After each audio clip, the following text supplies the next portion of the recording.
Nul awas. Kode etik akuntansi. Kode etik adalah sistem norma, nilai dan aturan profesional tertulis yang secara tegas menyatakan apa yang benar dan baik dan apa yang tidak benar dan tidak baik bagi profesional. Kode etik menyatakan perbuatan apa yang benar atau salah dan perbuatan apa yang harus dilakukan dan apa yang harus dihindari. Sedangkan kode etik akuntansi adalah pedoman sikap, tingkah laku, dan perbuatan dalam melaksanakan tugas dan dalam kehidupan sehari-hari dalam profesi akuntansi. Kode etik akuntansi dapat menjadi penyeimbang segi-segi negatif dari profesi akuntansi, sehingga kode etik sebagai kompas yang menunjukkan arah moral bagi suatu profesi dan sekaligus menjamin mutu moral profesi akuntansi di mata masyarakat. Kode etik akuntansi Indonesia, yaitu nama perilaku etika akuntansi di Indonesia dalam memenuhi tanggung jawab profesinya yang mengatur hubungan antara akuntan publik dengan klien, antara akuntan publik dengan rekan sejawat, dan antar profesi dengan masyarakat. Etika profesi terdiri dari 5 dimensi, yaitu kepribadian, kecakapan profesional, tanggung jawab, pelaksanaan kode etik, dan penafsiran serta penyempurnaan kode etik. Jenis-jenis profesi akuntansi. 1. Akuntan publik. Satu-satunya profesi akuntansi yang menyediakan jasa audit yang bersifat independen, yaitu memberikan jasa untuk memeriksa, menganalisis, kemudian memberikan pendapat atau asensi atau laporan keuangan perusahaan sesuai dengan prinsip akuntansi berterima umum. Yang kedua, akuntansi manajemen, sebuah profesi akuntansi yang biasa bertugas atau bekerja di perusahaan-perusahaan. Akuntansi manajemen bertugas untuk membuat laporan keuangan di perusahaan. Yang ketiga, akuntansi pendidik, sebuah profesi akuntansi yang biasa bertugas atau bekerja di lembaga-lembaga pendidikan, seperti pada sebuah universitas atau lembaga pendidikan lainnya.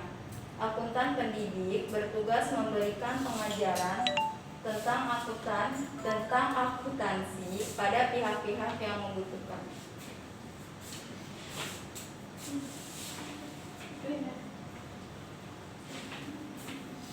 Baik, di sini saya akan melanjutkan jenis-jenis profesi akuntan. Yang keempat yaitu akuntan internal. Audit internal adalah auditor yang bekerja pada suatu perusahaan dan oleh karenanya berstatus sebagai pegawai pada perusahaan tersebut.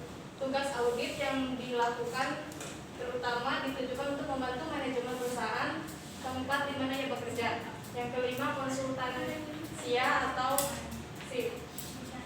Salah satu profesi atau pekerjaan yang bisa dilakukan oleh akuntan di luar pekerjaan utamanya adalah memberikan konsultasi mengenai berbagai hal yang berkaitan dengan sistem informasi dalam sebuah perusahaan.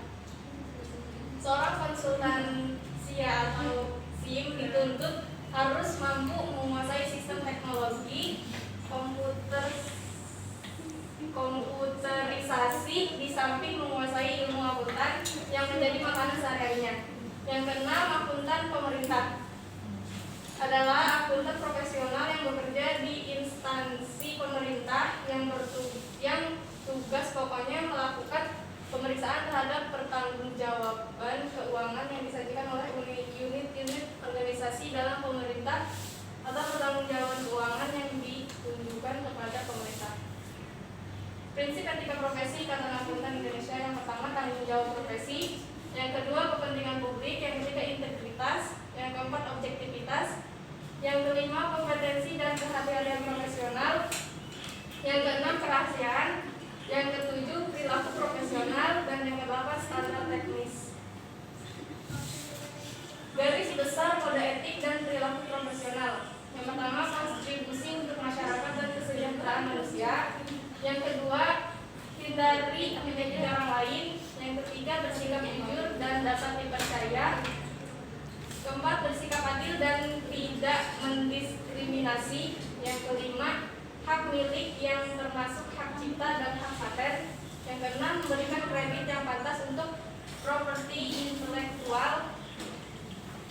Yang ketujuh, menghormati profesi orang lain. Dan yang kedelapan, kepercayaan.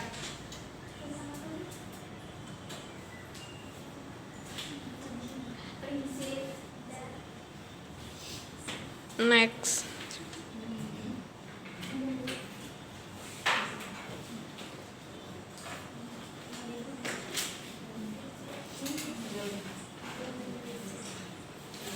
Selanjutnya, aturan etika.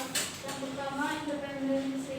Dalam menjalankan tugasnya, anggota PAP harus selalu mempertahankan sikap mental independen di dalam memberikan jasa profesional sebagaimana diatur dalam standar profesional maupun publik yang ditetapkan oleh IAI. Setiap sikap mental independen tersebut harus meliputi independen dalam fakta atau insan maupun independen dalam penampilan atau ilmu. Yang kedua, integritas dan objektivitas. Dalam menjalankan tugasnya, anggota PAP harus mempertahankan integritas dan objektivitas.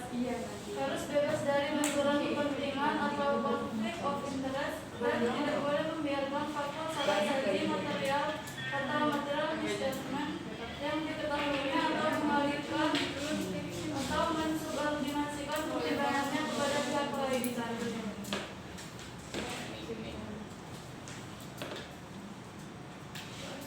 Selanjutnya, standar umum dan prinsip akuntansi. Standar umum. Yang pertama, kompetensi profesional. Anggota PAP wajib melakukan pemberian jasa profesional yang secara layak atau reasonable diharapkan dapat diselesaikan dengan kompetensi profesional.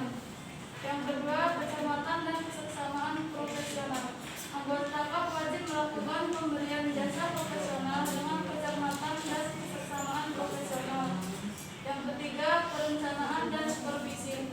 Anggota PAP wajib merencanakan dan mensupervisi secara memadai setiap pelaksanaan pemberian jasa profesional. Yang keempat, data relevan yang memadai. Anggota PAP wajib memperoleh data relevan yang memadai untuk menjadi dasar yang layak bagi simpulan atau rekomendasi sehubungan dengan pelaksanaan jasa profesionalnya.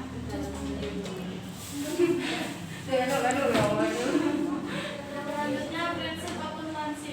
Anggota PAP tidak diperkenankan yang pertama untuk menyatakan pendapat atau memberikan penegasan bahwa laporan keuangan atau data keuangan lain suatu entitas disajikan sesuai dengan prinsip akuntansi yang berlaku umum, atau menyatakan bahwa ia tidak menemukan perlunya modifikasi yang harus dilakukan terhadap laporan atau data tersebut agar sesuai dengan prinsip akuntansi yang berlaku. Apabila laporan tersebut membuat penyimpangan yang berdampak material terhadap laporan atau data secara keseluruhan dari prinsip-prinsip akuntansi yang ditetapkan oleh Badan Pengatur Standar yang ditetapkan IAI.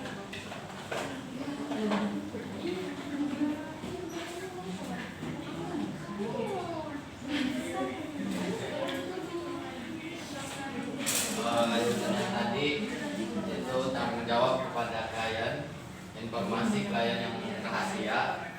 Anggota PAP tidak diperkenankan mengungkap informasi klien yang rahasia tanpa persetujuan dari klien. Selanjutnya, komunikasi antara akuntan publik, perikatan atestasi. Akuntan publik tidak diperkenankan mengadakan perikatan atestasi yang jenis atestasi dan periodenya sama dengan perikatan yang dilakukan oleh akuntan yang lebih dulu ditunjuk klien, kecuali apabila perikatan tersebut dilaksanakan untuk memenuhi ketentuan perundang-undangan atau peraturan yang dibuat oleh badan yang berwenang. Yang terakhir, tanggung jawab dan praktik lain.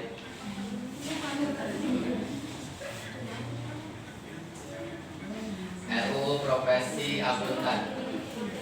Untuk mengawasi akuntan publik, khususnya kode etik, Departemen Keuangan mempunyai aturan sendiri, yaitu Peraturan Menteri Keuangan Nomor 17 Tahun 2008 yang mewajibkan akuntan dalam melaksanakan tugas dari klien yang berdasarkan standar profesi akuntan publik dan kode etik. SPAP dan kode etik diterapkan oleh asosiasi profesi berdasarkan standar internasional. Misalkan dalam auditing, SPAP bersandar kepada International Auditing Standard.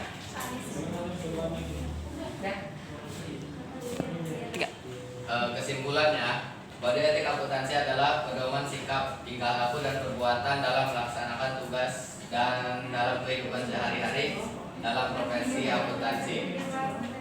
Adanya kode etik akan melindungi perbuatan yang tidak profesional, dan perbedaan dari kode etik suatu profesi mempunyai kode etik masing-masing dan tersendiri yang dibuat oleh badan yang mengatur etika profesi tersebut.